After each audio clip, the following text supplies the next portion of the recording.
120 secondes essentielles. Toutes les infos pratiques pour comprendre et gérer vos finances. Aujourd'hui, 120 secondes essentielles est consacrée au SMIC.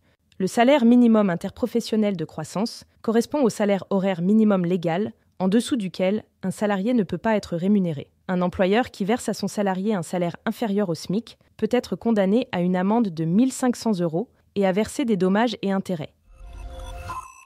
Instauré en 1950 sous le nom de SMIG, il devient le SMIC en 1970.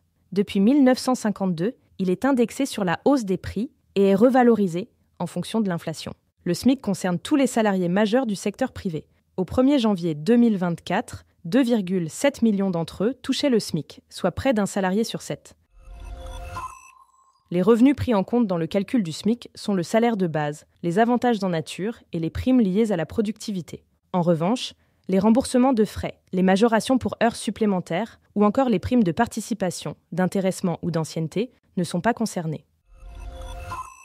Depuis novembre 2024, le SMIC horaire s'élève à 11,88 € de l'heure brute, soit 9,40 € net, ce qui correspond à un SMIC mensuel de 1 801,80 € par mois brut, soit 1 426,30 € net. Chaque année, au 1er janvier, le gouvernement revalorise le SMIC en fonction de l'inflation.